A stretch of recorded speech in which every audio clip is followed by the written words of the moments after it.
Hello, everybody. My name is Jonathan Pieterse. I'm your host today for today's webinar. Our subject is Rethinking Growth, how UAE Free Zones can strengthen your market access strategy. This webinar is very much aimed at manufacturers in Europe, but of course around the globe as well. We will be connected to this webinar for about 30 minutes. On the top of your webinar, you'll see some functionality. There is an opportunity to ask questions, so you can add your questions into the webinar as well. And at the very, very end of the webinar, any of those questions that we see, we will voice out as part of a Q&A as well, so that we can capture some of your feedback.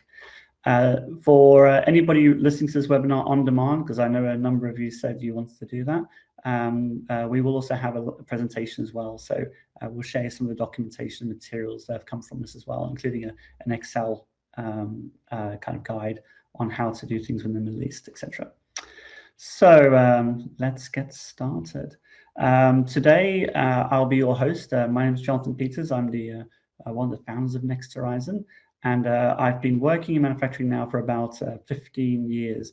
I've worked within predominantly components manufacturing companies, including Murata and Rockwell Automation. And we now, as NXT Horizon, consult in a number of different businesses who wish to grow scale within, obviously, different regions, or even doing launch plans for different products, etc.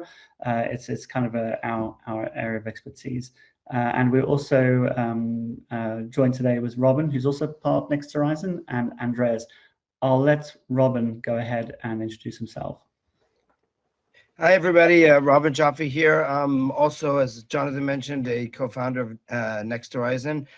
Prior to this, I was based in Asia Pac, and also most recently, the last 5 years in the Middle East, helping companies to really scale their businesses, to go to market, identify opportunities and risks, and of course the opportunities in the region, and to look at really helping companies to grow their businesses. Thank you.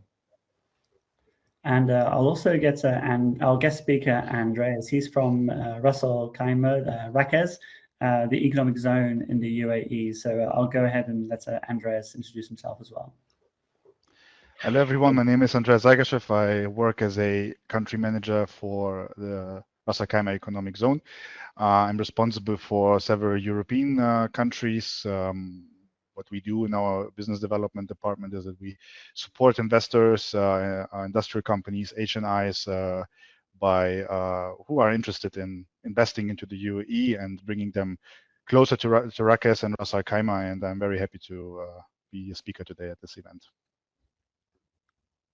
Thank you. And someone's just alerted me that my camera's not working, so I'm just going to pop out for a second and see what's going on. 1 second.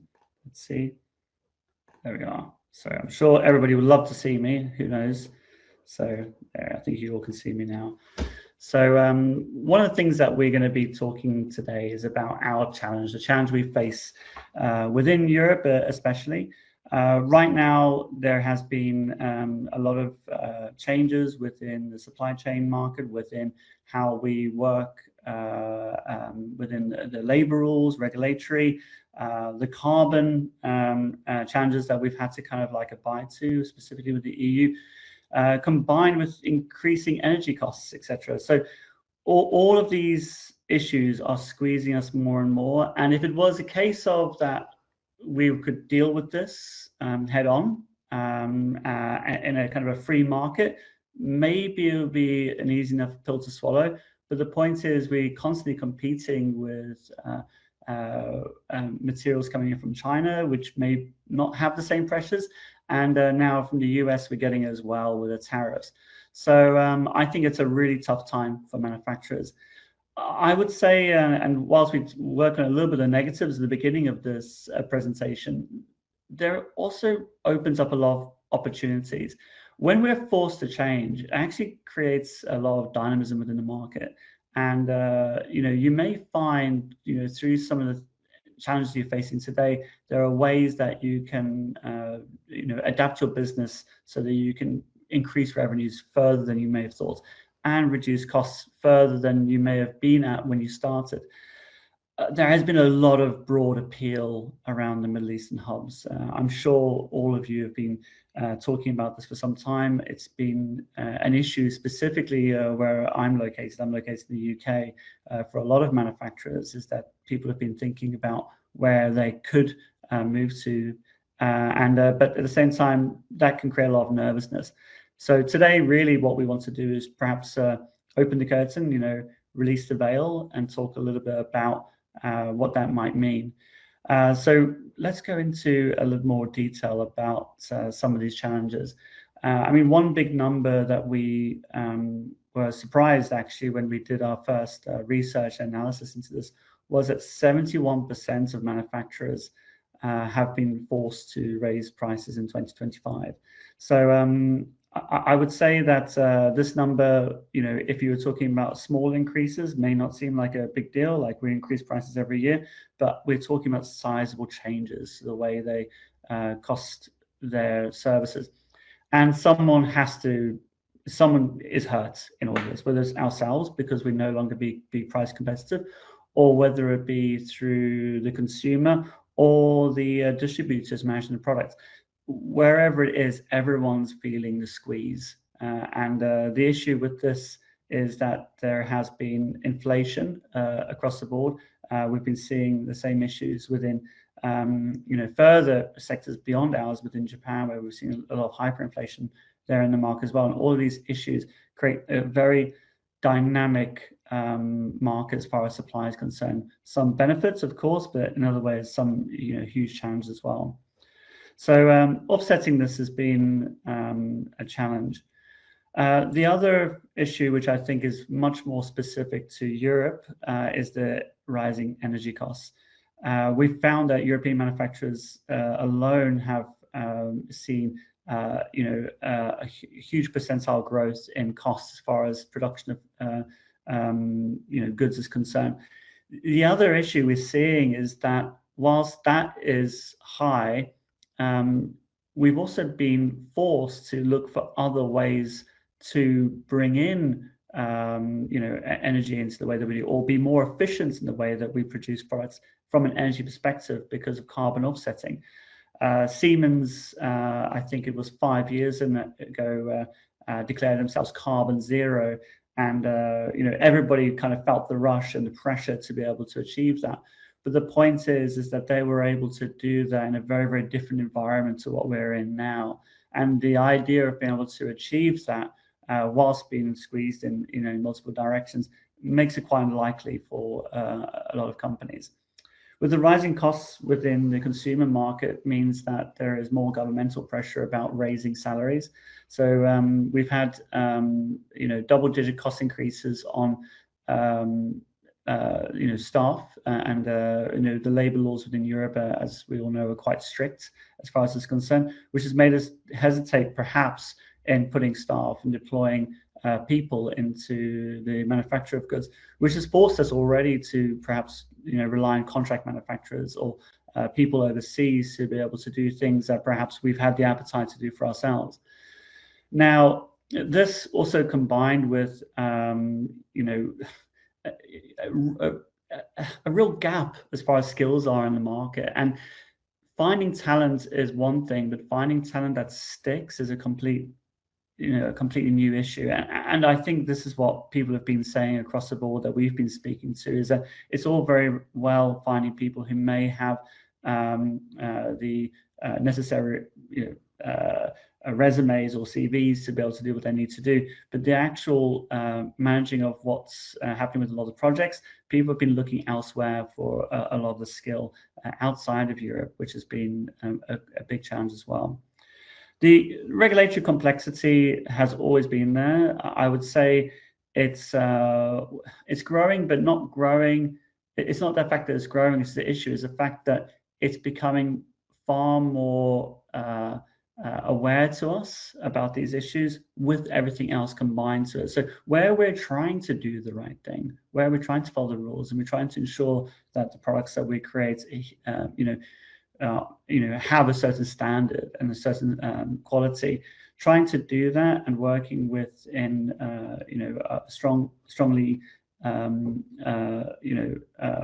high-end part of the market where we want to provide the best products, and be proud to be EU as well. Like, this is a European thing.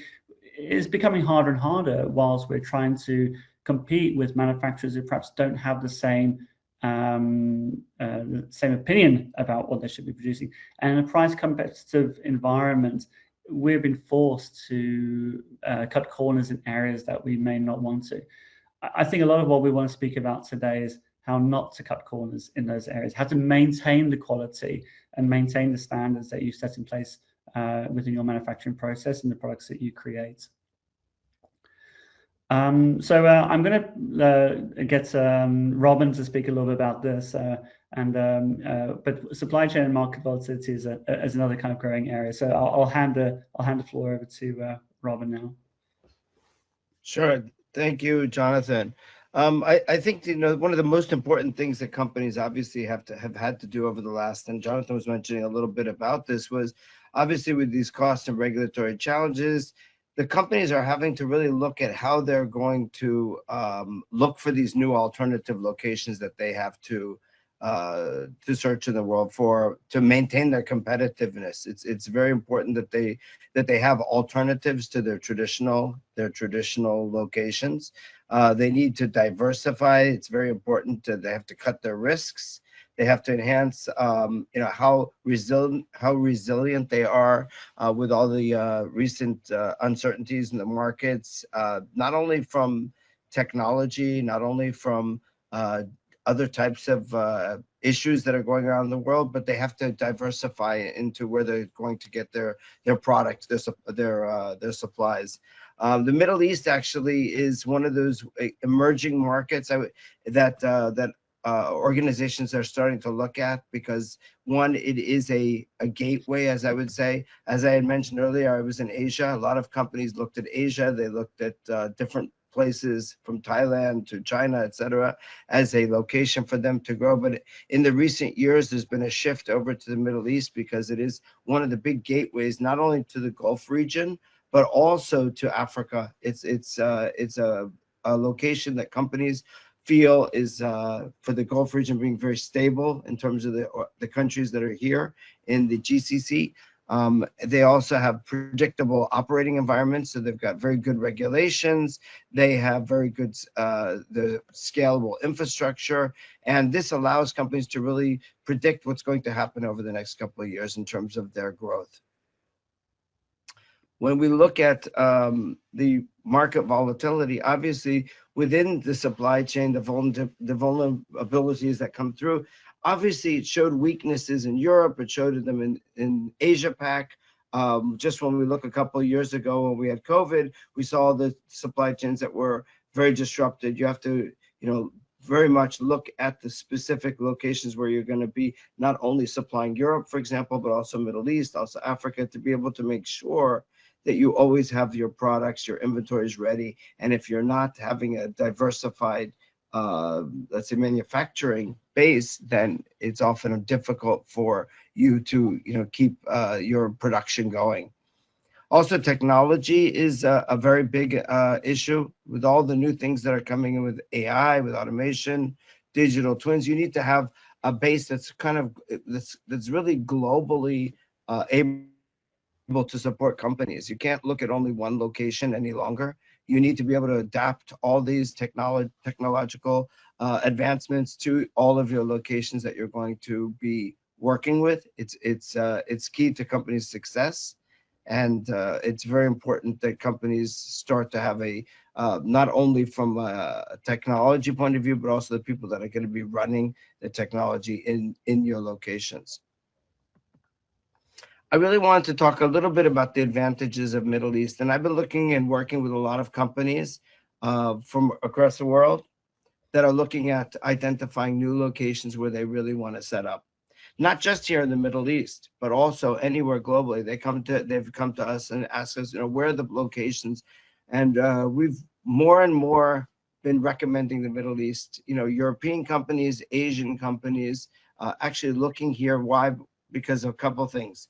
There's tax benefits, there's trade benefits, it's the ability to really predict what you're going to be spending on your production. And this is a very stable region to be able to do that. So you have the reduced corporate taxes, you have duty-free trade agreements that have been already established on a global basis.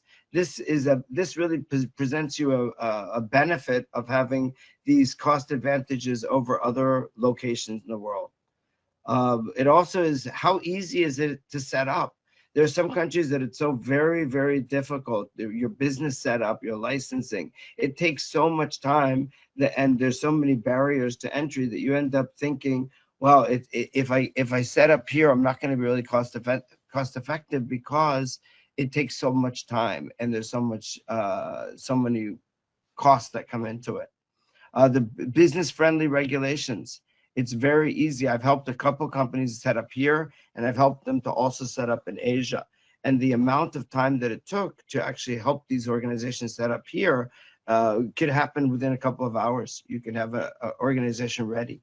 So that's something that companies find very attractive. Also, it is at the gateway. It's a strategic location. Your access to over 1.5 billion consumers through the advanced logistics, the ports, the airports. Some of the biggest ports, the biggest airports are being built already. Some are already built. New ones are coming up. You can see the technology that is employed make it very easy to take your products and actually get to your business, to your clients. And so organizations are looking at, working with modern, efficient locations versus the hurdles that happen in other locations. The government out in the Middle East, especially in the UAE, heavily invests in the industrial ecosystems that are here. Renewable energy is also helping helping European companies to really meet the requirements of regulations that in Europe, because they have so many advancements in terms of energy regulations that are out here. I wanted to talk a little bit about RAKEZ, to some of the overview of the organization, the capabilities they have. RAKEZ is going after very much diverse industrial sectors. They host over 14,000 companies from over 100 countries around the world.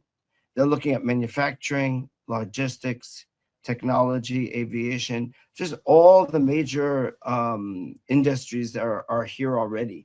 And you're able to really trade within the region as well. And as I mentioned earlier, across into Africa.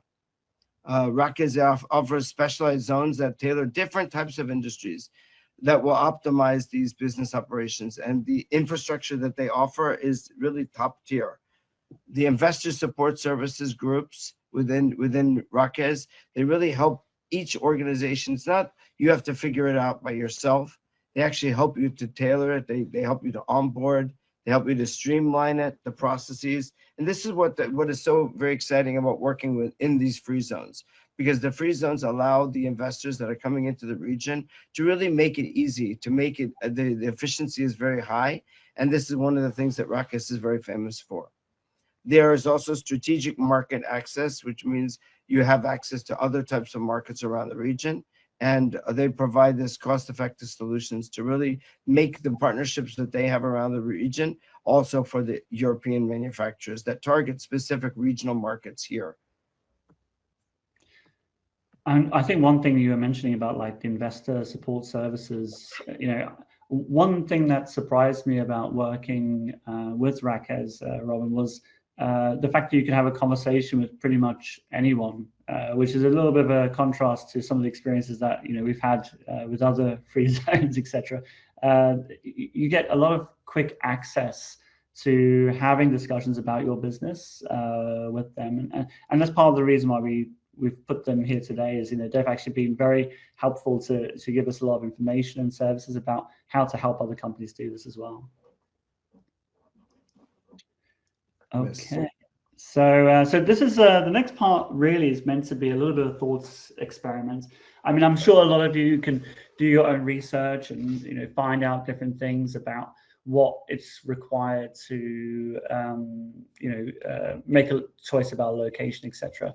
I think one of the ways we help companies when we go in, we tend to run a workshop. We'll go through discovery. We would have to do a lot of financial investigation about what the product services are, what the supply chain is within that organization. And when you first look at it, at the face of it, it can be quite daunting. All of you, I'm sure, have done and are aware of how to conduct a SWOT analysis. And really what I want you to do today was perhaps think about your own business, your own ways of working, and how that would tie into making a potential change. We're not saying that it needs to be RAKEZ. The reason why we kind of put them forward is obviously, of course, we've got Andreas today, but really we've selected that one because it's the highest growth one, and there's lots of space, there's lots of opportunity there, etc. There are many other free zones out there which you can consider, and there's many ways that you can think about where you want to move your business.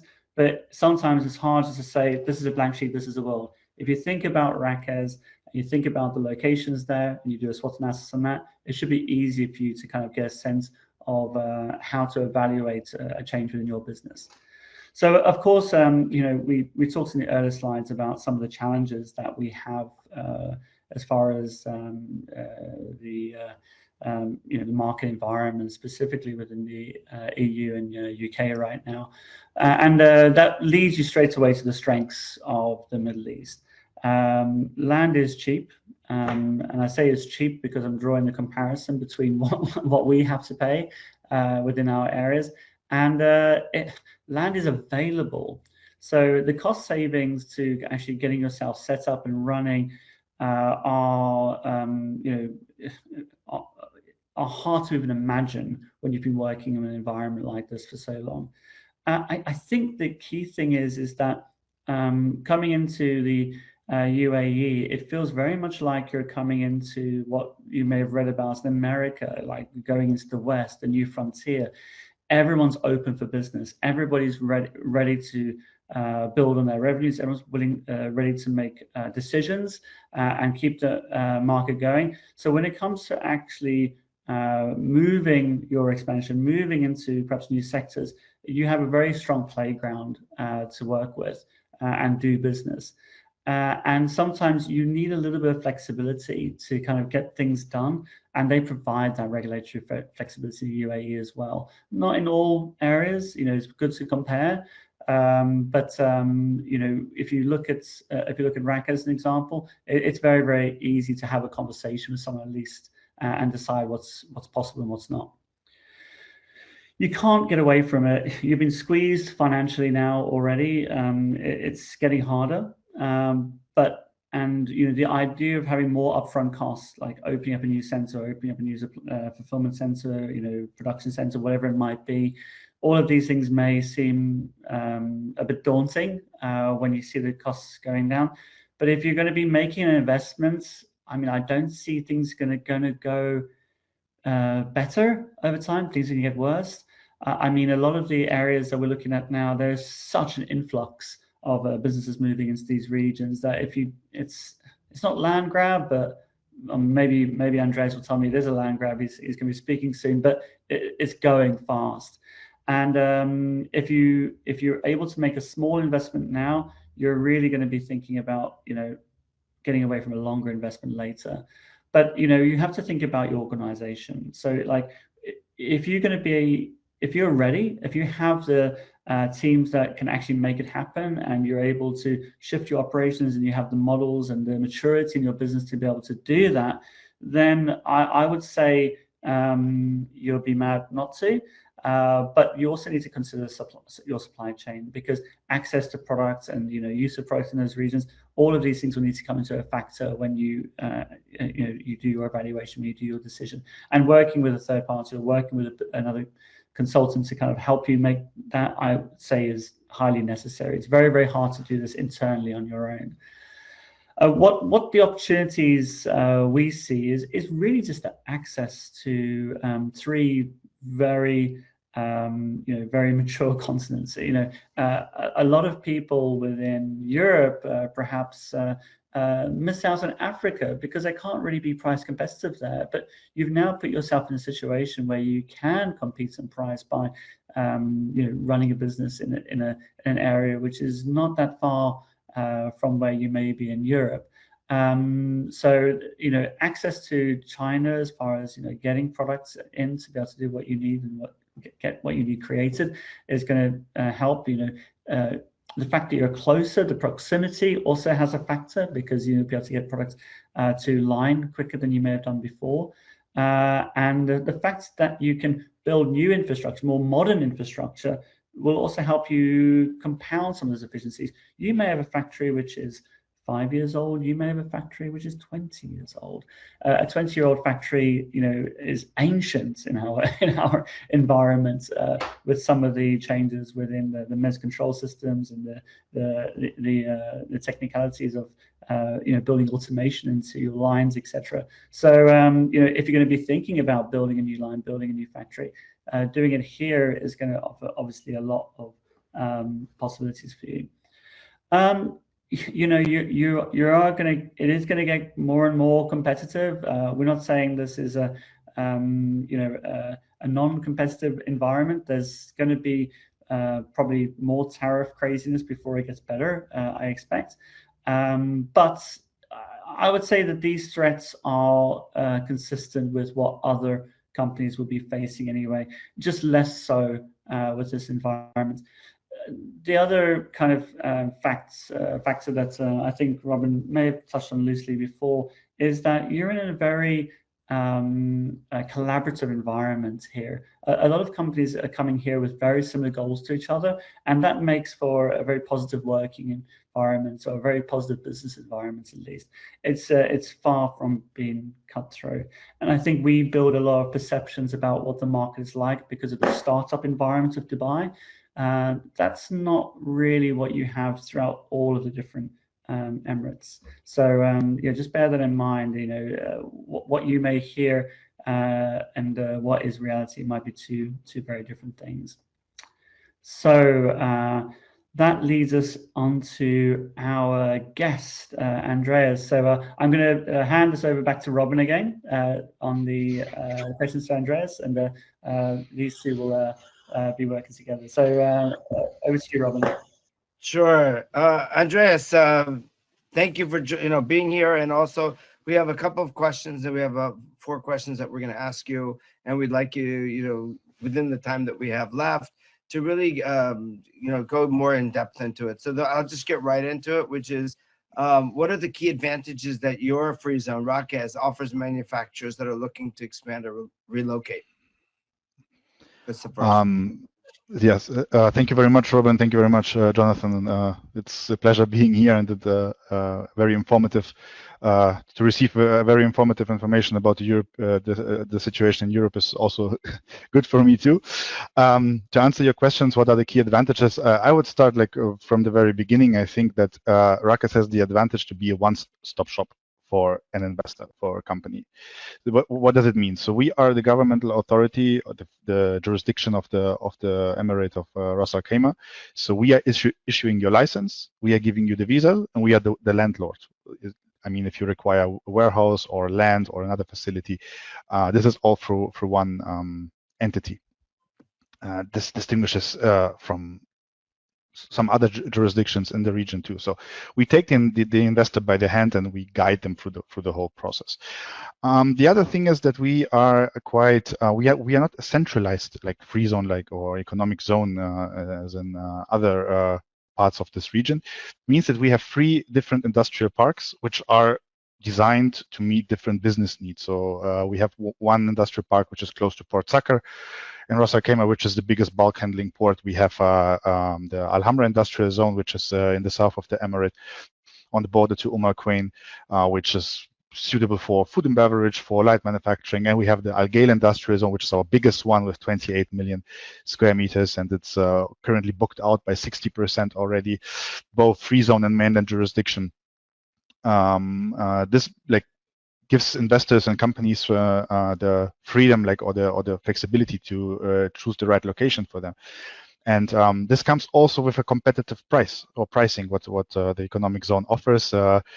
which leads us that our local GDP is contributed by 40% to industry and manufacturing, and this is quite unique in the UAE. The other key advantage is the logistic capacity or capability which the Emirate of Ras Al Khaimah and RAKEZ offers. So here you are only 45 minutes away from Dubai Airport, and when you get into a plane in Dubai Airport, you can reach within 8 hours almost 80% of the world's population, right? So it's the connectivity, like for like to fly to different countries and to do business, for example, but also when it comes to like the commercial transportation, this is quite interconnected as a region. So now it's mainly like through seaports, airports, but we also see like on a highway a lot of movement of goods, and soon we will also have the railway network, which will cover like most part of the Arabian Peninsula.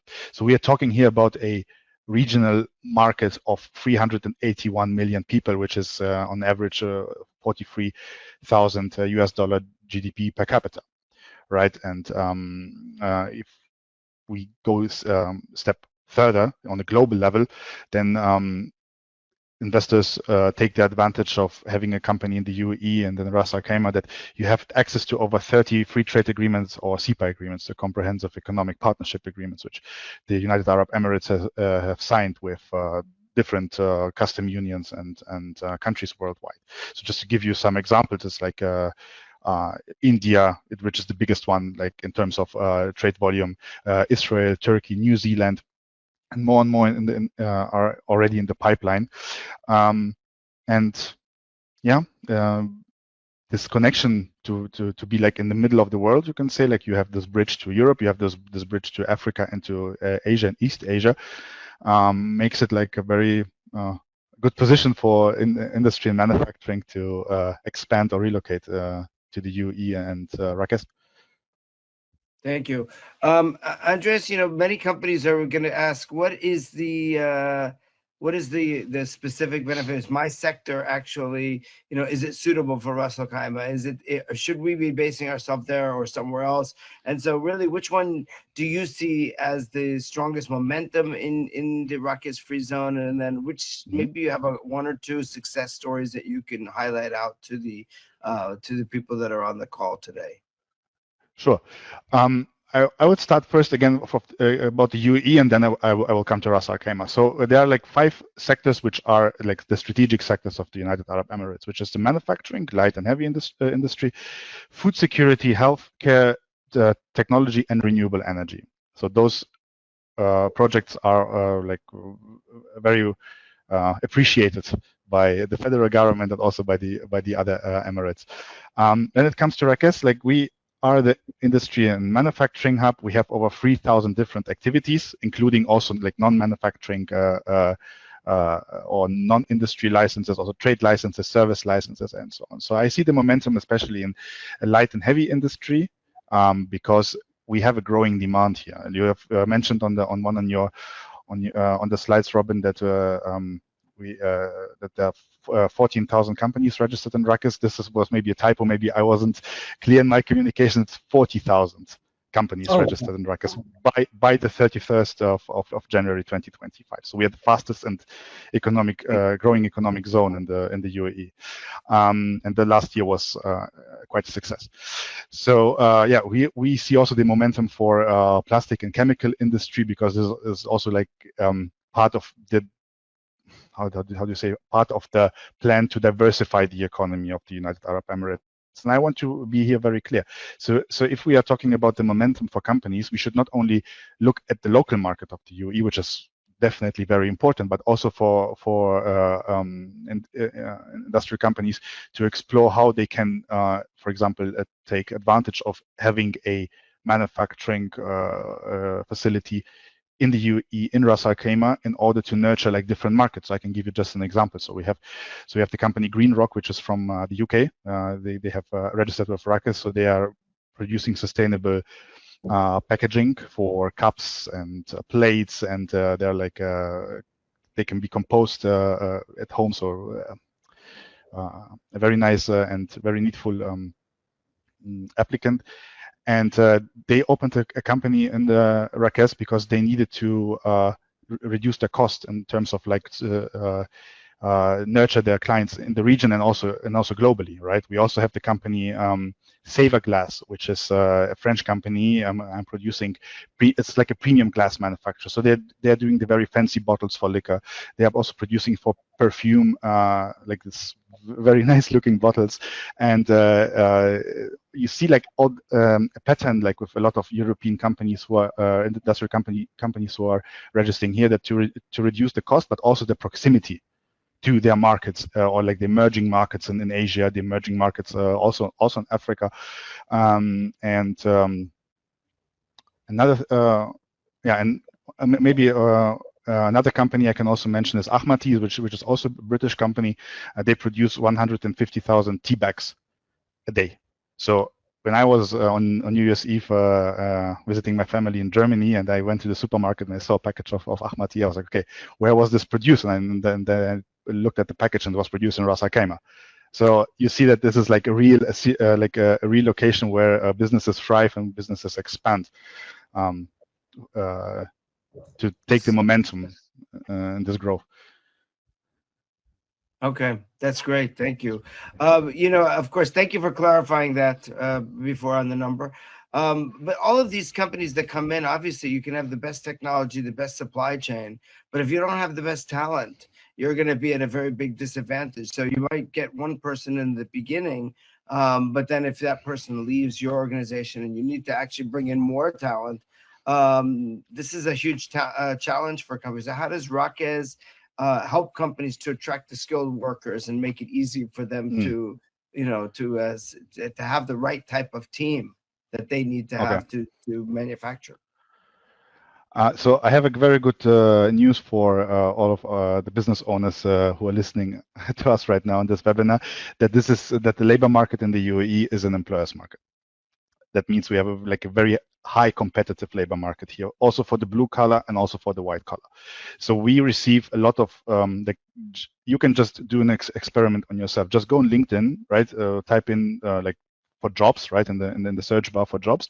Find a bigger company from the UAE. It doesn't matter if it's Abu Dhabi, Dubai, Ras Al Khaimah, and see one of the job offer and see how many people apply. So we have the competition inside the country, like people who are applying for senior positions, for positions where you need like a special skills to fulfill this position. And we also have the people from abroad who are looking for a job. For example, Europeans coming or plan to move to the UAE and work there. We also have from Asia, from China, from Japan, from all over the world. This is an expat country, right? So the government has made it like a very easy and a very clear process of how talent can work here. So if, for example, if you find the right person, doesn't matter if this person is from Europe, from the West, or from the East, it takes up to 5 to 10 days to onboard him as a full staff, like to put him on the payroll, to give him the insurance, to give him the residence visa. It's quite easy and transparent. And this is why so many people or also companies prefer the UAE over other jurisdictions, because it's less headache in order to I know how difficult this in Germany. I don't know how it is in other European countries.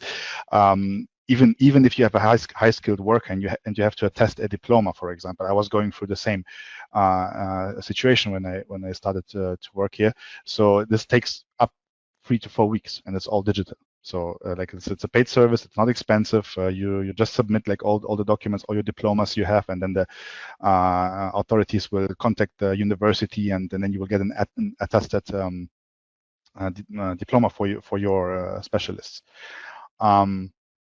And the other thing is that, of course, how RAKEZ can support. So we have also an in-house, because we are a one-stop shop. We also have an in-house recruiting company. So if you need blue collar or white collar employees, we can help you with that. So this is all in-house. This is tailored to your needs. We can give you like an individual package on how you want to employ those people, but you're also free to choose other like recruitment companies. Maybe you're working already with one. So yeah, it's a lot of opportunities here in terms of talent. I wouldn't worry about that.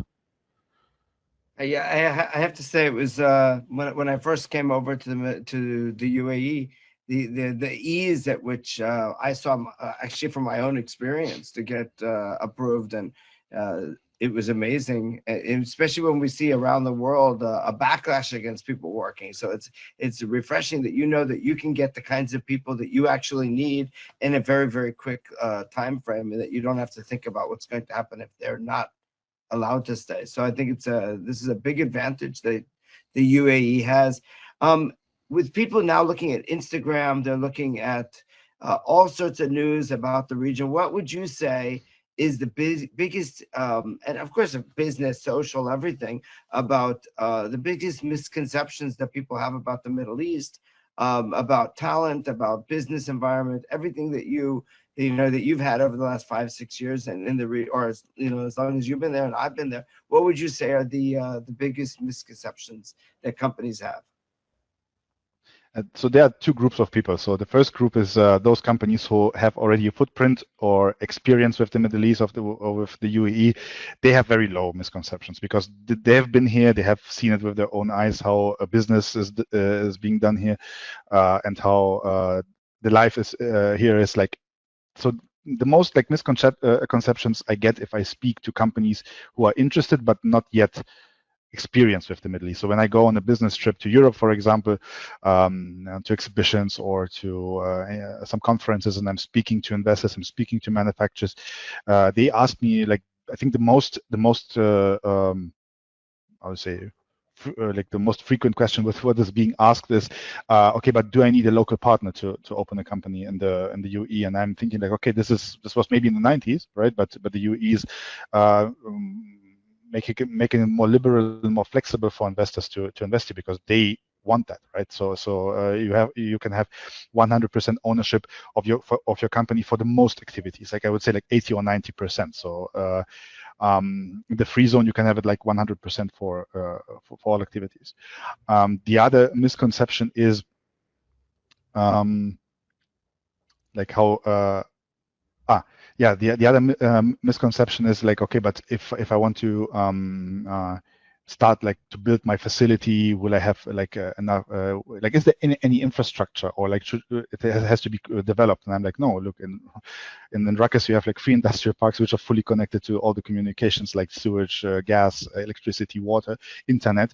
So it is like a plug and play situation here, and this also applies for many other jurisdictions here in the region too. So many people still underestimate or didn't get the momentum of the Middle East and of the UAE, how this can give them leverage on the international markets, like how it can not only reduce costs, but also make maybe some operations more efficient. If I can share yes.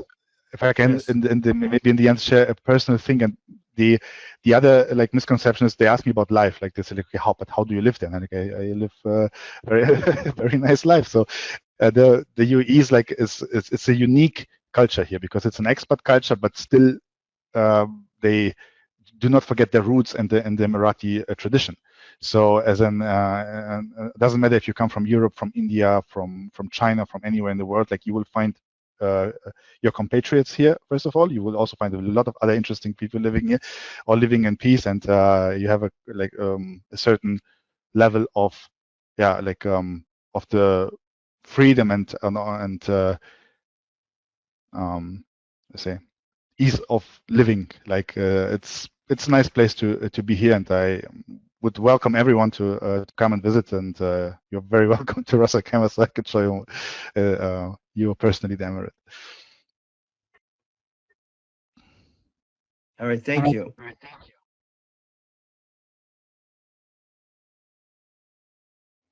Jonathan, over to you. Oh, yeah, so I was going to say, I mean, we've been talking a lot about businesses and how they move to the area. I mean, I've been seeing some of the questions come through on chats as well. I mean, just from a personal perspective, a lot of businesses aren't going to probably rely entirely of just hiring there and then. They're going to have to move employees out there. Andreas, I know for a fact that you live out there in Ras Al Khaimah. Can you give a little bit of a personal perspective, what it's like living there and what people might expect, as far as life and pursuits of happiness is concerned, etc.? Yeah, so we have a working week from Monday to Friday. So this is, I think, the first thing you should share with your employees if you are planning on offering them a relocation to the UAE. Yeah, like, it really depends where you want to live and if you have a family or if you are like single or just with your girlfriend. So what the advantage of Ras Al Khaimah is that it has a lot of affordable living here in terms of like apartments, studios, and villas and prime locations. And this is also a big thing for businesses, because if I'm a business owner and I want to relocate, let's say 10 people from my company and open an operation in the UAE, so my big one of the most important questions I would have is like, okay, how much salary do I have to pay my employees to make them relocate? And then cost of living is a huge factor in for a lot of employees, because nobody will move like if you spend 50-60% on your salary only for your accommodation. So this is the advantage we have here in Ras Al Khaimah, that we have affordable living, different communities. And I believe if like planning on relocation, it's important to say that yes, it is a different region. It's not Europe, okay, but you're quite next. Like you're very close to Europe. So it's just a 6 hours flight, at least to Germany. Maybe to the UK, it's 7, or to France. So it is just like going into a train in Europe and just drive to another place in your country, which is an advantage. And instead of if you open a company, for example, in Asia, right, and you have to relocate people, let's say to Vietnam, right? It's like 12 hours flight. So this is also a very convenient aspect. Amazing. Thank you so much, Andreas.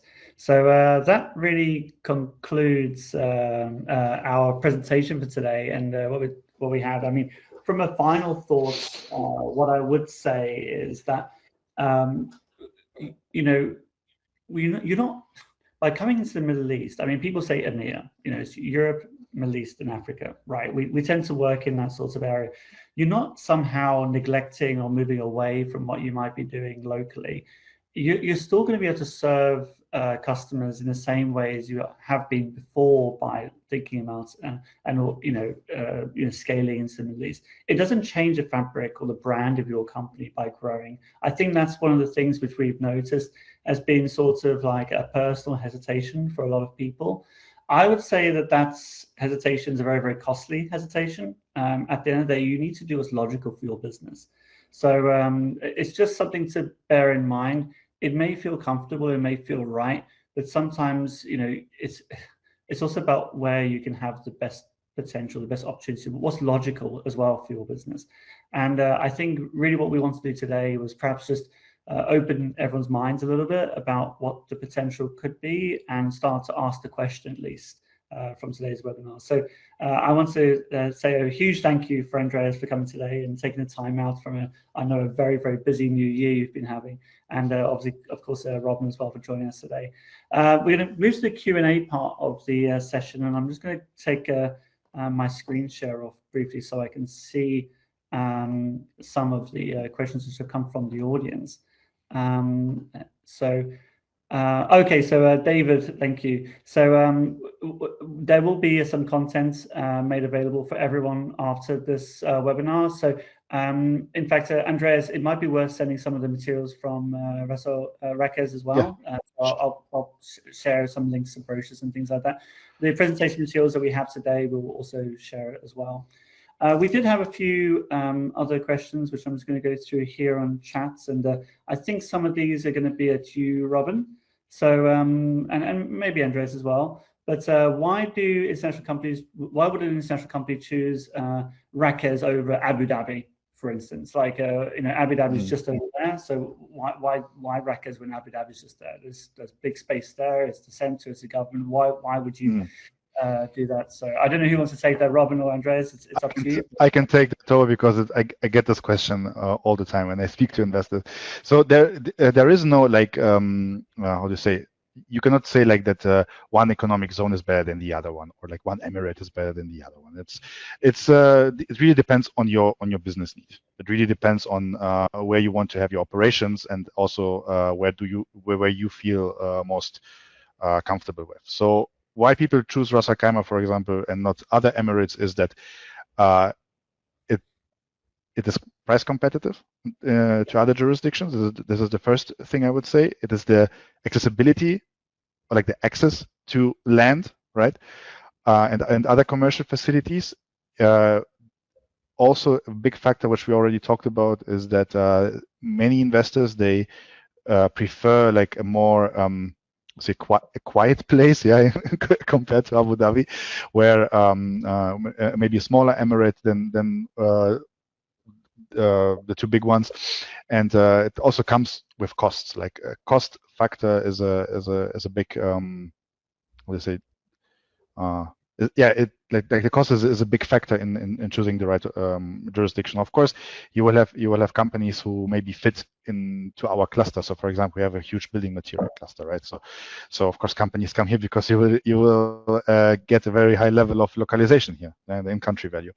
Another company, maybe from the drone drone manufacturing sector, will come here because we have a different regulation in terms of on how can you test your flying machines. Another one could be the transparent regulations we have for certain businesses. So this is a very complex question, which requires like a full analysis of what is your business demanding, like what are your requirements, and then to answer like in which jurisdictions would be the best to go.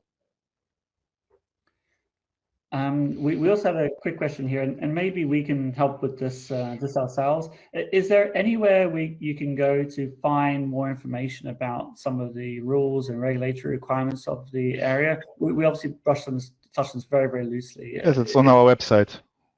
I can share a link with you, Jonathan, and then you can share it with the audience. I'll share it with you afterwards. One other question that we had here was, in the absence of a strategy, can we start small? Like, can we do something small and then grow later? Yes.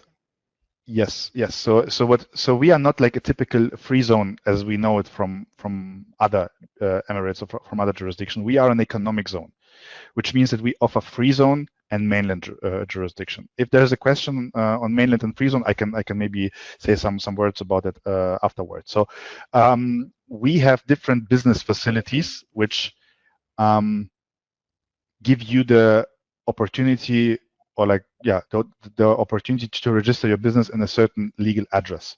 So if you plan to start small, I recommend to open a company in our free zone, right? And we offer a co-working desk. It's a hot desk, so it's a virtual office. So this is like a very let's say a very like light package, right? You can have up to 4 visas for that, 4 investor visas or 1 investor visa and 3 employee visas. You can use our co-working facilities. By the way, Jonathan, Robin, I'm right now in the co-working facility, which is also part of our office. This is a community of people coming every morning and leaving every evening. So you will not be alone here. Like, it's not that it's like a sterile office. It is a co-working place. We are building a second one because it's getting a little bit tight here. So you can also have like a budget version, I would say, to start your business, to get the residency, to get the Emirates ID, opening a bank account, and start like your business to develop the business, and then expand in the future too, for sure. Fantastic. The next question, I feel like we did actually cover this earlier, but it asks for people coming into the free zone, how easy is it to bring in your staff?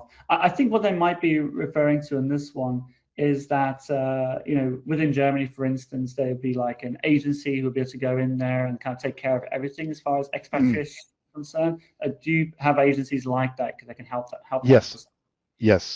We have agencies who can help with that, but to be honest, this is not a very difficult process. because when you register a company with RAKEZ, you will get also access to your portal, right? We are a very progressive economic zone. We have a very digitalized approach. We try to avoid paper as we can.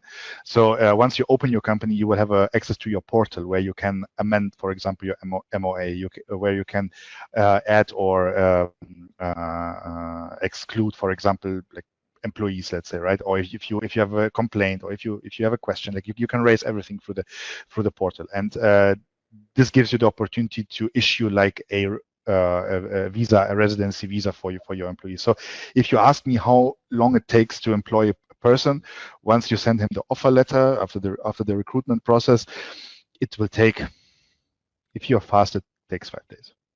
Oh, fantastic. Andreas, I just wanted to add one thing here is I think the many people from outside the region ask such kind of ask these kind of questions. Even I used to ask the question, because when I was bringing in staff, and I hired lots of staff into the region from overseas, I didn't even need to look locally. I could bring people from other Gulf countries, also internationally.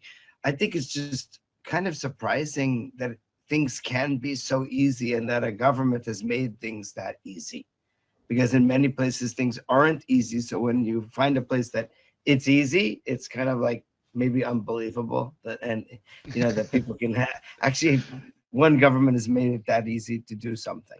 So that's, I think, possible. Amazing. Yeah, you're right. Well, I think that concludes everything for today. I mean, any final remarks from anyone today before we close the webinar? I think it's been amazing learning for all of us. Actually, I've learned a lot of things from you as well today, Andreas. So thank you for that. Thank you very much, Jonathan. It was my pleasure. Okay, well, thank you all. Just a big reminder, there will be an email going out tomorrow with this video and recording sent out to all of you. So you'll get a second opportunity to go through this. We will also be providing a presentation, some materials. And for some of the links that were out there, thanks, Connor. For some of the links that were out there, we'll include those there as well if you want to do a little bit more information, a little bit of learning. We will be conducting a bit more of an in-depth webinar again in February. This is after an on-site event that we'll be having in the UK.